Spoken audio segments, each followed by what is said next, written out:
Il y a des semaines où le ciel murmure, et il y a des semaines où il bascule. Cette semaine, du 6 au 12 avril, est l'une de celles-là.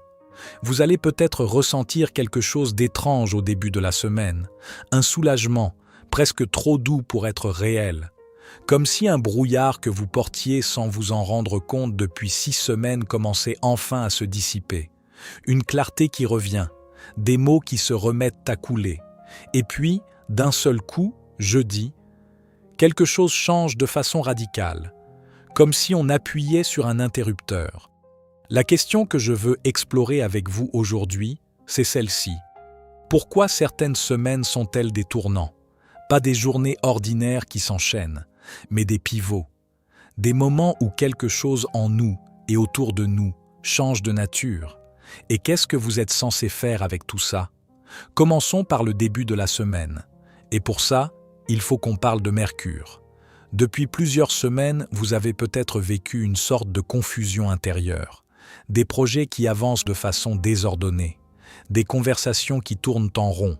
Des décisions qui semblent impossibles à prendre, pas parce qu'elles sont compliquées en soi, mais parce que vous n'arriviez pas à y voir clair.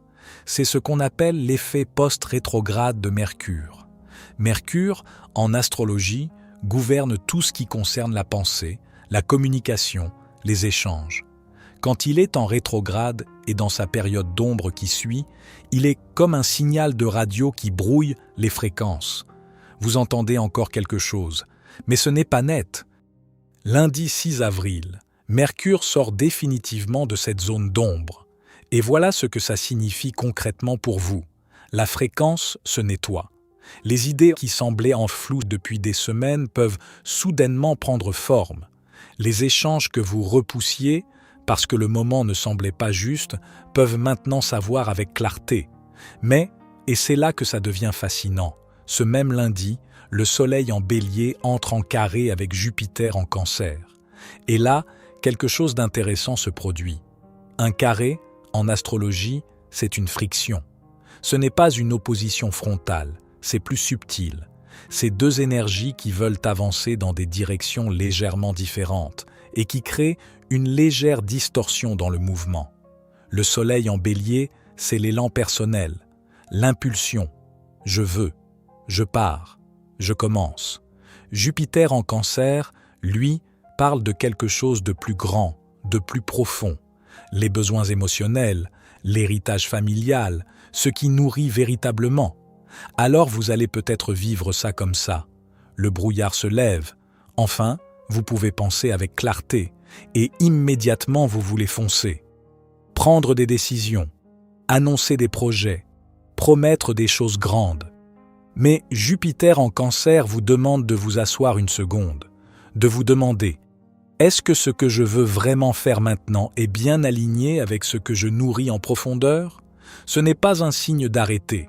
C'est une invitation à ralentir juste assez pour que votre élan soit porteur et non pas précipité. Le soulagement mental de lundi est réel. Savourez-le, mais utilisez-le pour clarifier, pas pour tout décider en 24 heures. Avant de continuer, j'aimerais sincèrement remercier tout un chacun d'entre vous. Grâce à vous, ces vidéos vont aider des milliers de personnes. Comme vous le savez peut-être déjà, ces vidéos ne génèrent aucun revenu sur YouTube. Merci à tous ceux qui nous soutiennent par vos dons afin que nous puissions continuer. Et pour ceux qui sentent l'élan de contribuer, même de manière symbolique, vous participez directement à la création de ces espaces de clarté, de profondeur et de transformation. Par votre geste, vous aidez des milliers de gens sans le savoir. Merci infiniment. Le lendemain, mardi, la Lune traverse le Sagittaire. Et si lundi était la journée du mental qui se libère, mardi est la journée de l'âme qui respire. Le Sagittaire est le signe de la quête, de l'horizon, de la foi. Pas la foi au sens d'une croyance aveugle, mais au sens de cette conviction profonde que quelque chose de plus grand existe au-delà de ce que vous pouvez voir immédiatement. Voici ce que la Lune en Sagittaire vous propose. Un espace. Après des semaines d'introspection, de brouillard, de complexité, cette Lune vous invite à lever les yeux, à vous demander non pas comment vous allez faire les choses, mais pourquoi vous les faites. Quelle est votre quête, au fond? Pas votre projet, pas votre objectif, votre quête. Il y a une différence profonde entre les deux. Un projet, vous pouvez le rater. Une quête, elle vous définit. Elle oriente chaque pas, même les pas qui semblent aller dans la mauvaise direction. La tradition spirituelle de nombreuses cultures, qu'on parle des traditions indigènes amérindiennes, du bouddhisme tibétain ou de la mystique soufie, s'accorde sur un point. Les périodes de confusion ne sont pas des obstacles sur le chemin. Elles sont le chemin. Elles creusent en vous un espace pour quelque chose de plus vaste. Et mardi, la lune en Sagittaire vous dit « Vous avez creusé assez. Il est temps de regarder vers l'horizon. » Prenez le temps, ce mardi, de méditer sur vos grandes aspirations. Pas les petites, les grandes.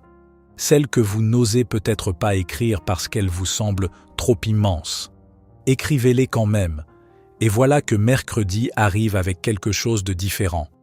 Mars en Poisson, qui est en train de vivre ses dernières heures dans ce signe, forme un sextile avec Uranus en Taureau. Un sextile, c'est un aspect de possibilité, de fluidité soudaine. Contrairement au carré de lundi qui créait une friction, le sextile ouvre une porte. Doucement, mais vraiment.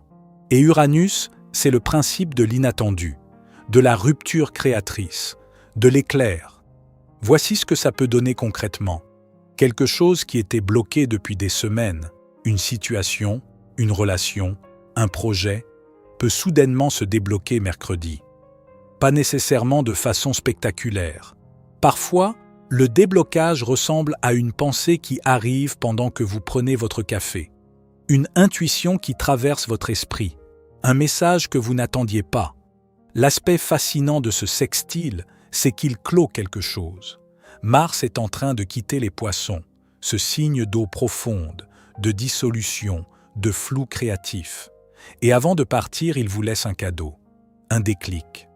En psychologie jungienne, on parlerait d'un moment de synchronicité, ces instants où le hasard apparent porte une signification profonde. Carl Jung observait que ces moments arrivent souvent aux charnières de transition intérieure. Quand quelque chose en vous est prêt à basculer, l'extérieur semble répondre. Ce déclic de mercredi n'est pas une fin, c'est une préparation au lendemain. C'est ici que tout change. Jeudi 9 avril, Mars quitte les Poissons et entre dans le Bélier. Mars chez lui. Prenez une seconde pour saisir ce que ça signifie. Mars est la planète de l'action, de la force, de l'affirmation de soi. Et le Bélier est son signe natal. C'est comme si quelqu'un qui avait passé des semaines dans un environnement qui ne lui ressemblait pas, trop flou, trop diffus, trop impalpable, rentrait enfin chez lui. Quand Mars est en Poisson, l'énergie est comme de l'eau. Elle coule, elle cherche sa voie, elle dissout les contours. Elle est créative, spirituelle, profonde, mais elle n'est pas directe, pas tranchante, pas décisive. Quand Mars entre en Bélier, c'est une flamme. Et pas n'importe comment, parce qu'en Bélier se trouvent déjà Saturne et Neptune dans un stellium, un groupement planétaire. Mars vient rejoindre cette configuration. Pensez à ça comme trois principes qui se rencontrent. Mars, l'impulsion, le désir d'agir, la volonté brute. Saturne, la structure, la discipline, la maîtrise. Neptune, l'idéal, le rêve, la vision spirituelle. Quand ces trois énergies se rejoignent, quelque chose de puissant devient possible. L'action au service d'un idéal, ancré dans une structure. Ce n'est pas seulement foncer, c'est foncer vers quelque chose qui a du sens, avec les outils pour y aller vraiment. Mais, et c'est important, cette énergie est intense. Elle peut dépasser votre capacité à la canaliser si vous n'y faites pas attention. Voici comment vous allez peut-être vivre jeudi. Un regain d'énergie soudain, une envie de démarrer, peut-être de l'impatience, peut-être même une légère agressivité. Pas nécessairement contre quelqu'un, mais contre la lenteur des choses, contre tout ce qui semble vous bloquer. C'est normal. Mars en Bélier ne fait pas dans la demi-mesure. Mais voici ce que les traditions spirituelles nous enseignent sur le feu. Il ne s'agit pas de l'éteindre, il s'agit de l'orienter. Dans la tradition taoïste, il y a ce concept de Wu Wei, l'action sans forcer. Agir dans le sens du courant de la réalité. Ce n'est pas de la passivité, c'est de l'alignement. Je dis, le courant est puissant. La question n'est pas de vous retenir. La question est, dans quelle direction est-ce que j'oriente ce feu? Qu'est-ce que vous voulez construire? Qu'est-ce que vous voulez initier? Qu'est-ce que vous voulez défendre? Parce que l'énergie de Mars en Bélier, si vous ne lui donnez pas une direction consciente, elle en trouvera une toute seule, et ce ne sera peut-être pas la plus utile.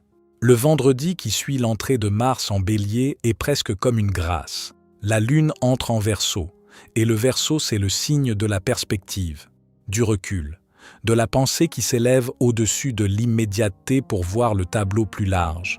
Après l'intensité de jeudi, après le feu qui s'est allumé, la Lune en Verseau vous propose quelque chose de précieux, une vision d'ensemble. C'est la journée pour ne pas faire davantage, mais pour regarder ce que vous avez fait, pour connecter les points, pour vous demander « Qu'est-ce que cette semaine m'a appris? Qu'est-ce qui a bougé en moi ?» En neurosciences, on sait que les apprentissages se consolident dans les périodes de repos et de réflexion. Le cerveau ne traite pas les expériences pendant qu'elles se produisent. Il les traite après. La Lune en Verseau de vendredi est cette période de traitement. Utilisez-la. Parlez à des amis de confiance. Écrivez. Faites le point sur votre semaine non pas de façon analytique et froide, mais avec cette curiosité détachée que le Verseau excelle à mobiliser. Qu'est-ce que c'était, tout ça? Et puis vient samedi. Et samedi n'est pas une journée légère. Vénus en Taureau entre en carré avec Pluton en Verseau. Vénus en Taureau, c'est le désir de douceur, de stabilité, de beauté concrète, de ce qui nourrit les sens et le cœur. Et Pluton, le seigneur des transformations profondes, lui oppose une friction. Ce n'est pas une journée de rupture, mais c'est une journée de vérité. Dans nos relations, amoureuses, amicales, familiales, nous portons souvent des choses non dites, des dynamiques que nous acceptons parce qu'elles nous sont familières, même quand elles ne nous servent plus vraiment. Vénus carré. Pluton fait remonter ces choses à la surface, pas brutalement, plutôt comme une marée qui se retire et révèle ce qu'il y avait sous l'eau.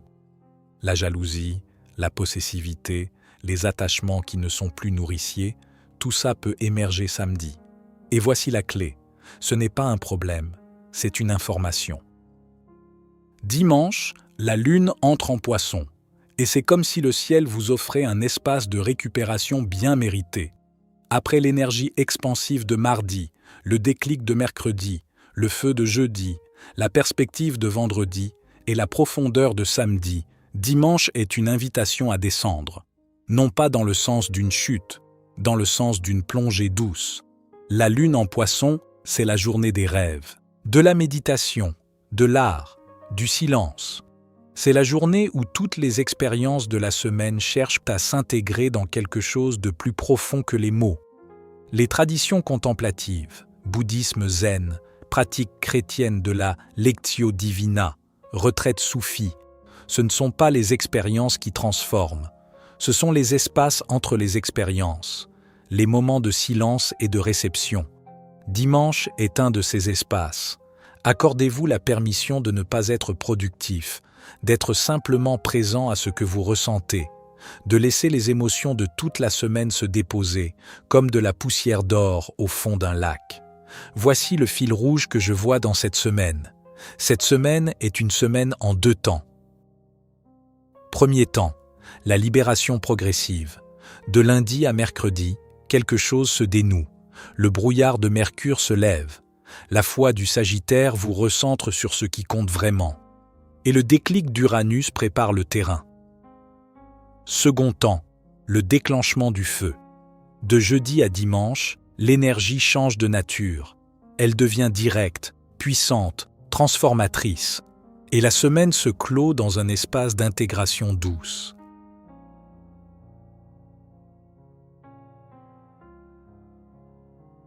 Le pivot, c'est jeudi.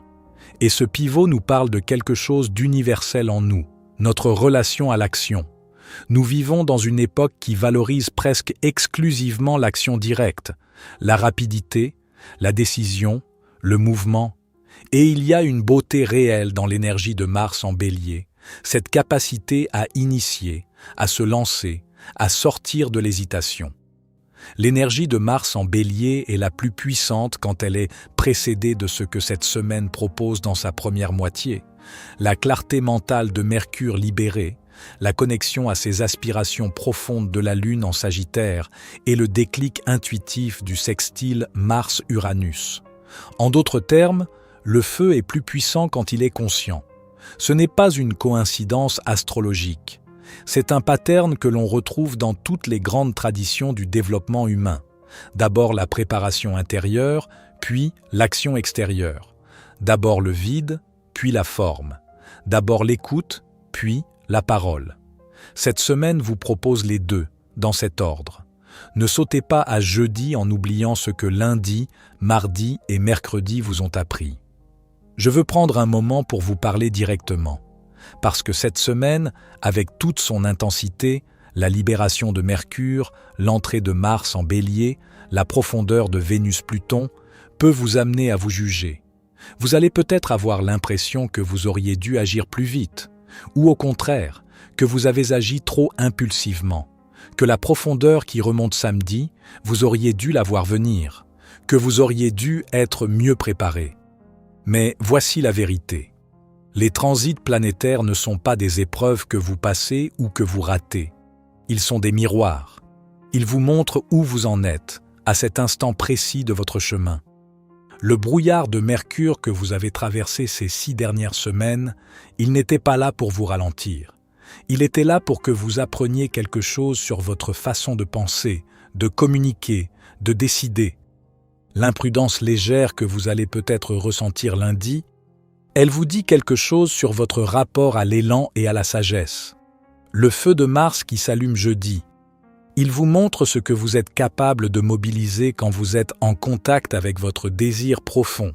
Et la profondeur de Vénus-Pluton samedi, elle vous révèle ce qui compte vraiment dans vos relations, sous toutes les couches de politesse et d'habitude. Rien de tout ça n'est une erreur. Tout ça est une invitation à vous connaître plus profondément. Quelques suggestions concrètes pour naviguer cette semaine avec conscience. Lundi et mardi. Avant de prendre des décisions importantes, posez-vous une question. Est-ce que je décide depuis la clarté ou depuis l'excitation de la clarté retrouvée? Il y a une différence subtile mais réelle. La clarté est stable. L'excitation de la clarté retrouvée peut pousser à aller trop vite. Mercredi, soyez attentifs aux déclics, aux intuitions qui arrivent de façon inattendue. Notez-les, même si elles semblent anodines. Quelque chose qui clique mercredi peut révéler son sens jeudi ou vendredi. Jeudi, accueillez l'énergie de Mars en Bélier avec gratitude. Vous méritez de vous sentir puissant, décisif, vivant. Mais donnez à cette énergie une direction avant de la laisser couler. Une intention, un projet, un geste concret vers quelque chose qui compte. Vendredi, prenez du recul. Parlez à quelqu'un de confiance. Ou écrivez. Laissez votre cerveau traiter ce que la semaine vous a apporté. Samedi, si quelque chose de difficile remonte dans une relation, ne le fuyez pas, mais ne le combattez pas non plus. Tenez-vous assis avec ça.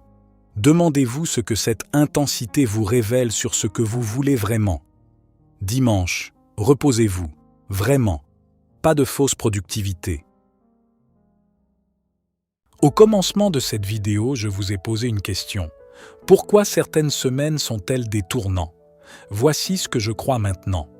Les semaines tournants ne sont pas des semaines où il se passe plus de choses.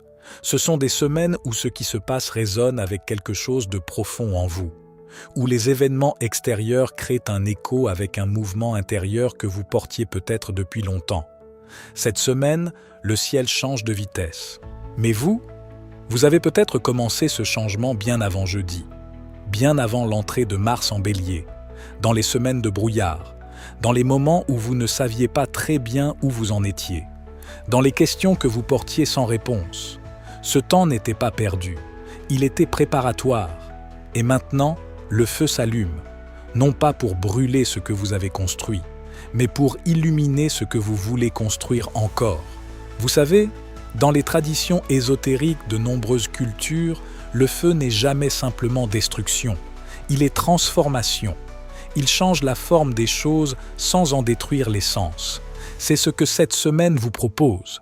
Pas de révolution, pas de table rase, mais une transformation douce, progressive, profondément personnelle, qui commence par le soulagement d'un brouillard qui se lève et qui se déploie dans le feu conscient d'une action qui sait pourquoi elle avance. Prenez soin de vous cette semaine. C'était David, pour la sagesse infinie. Soyez bénis, mes amis.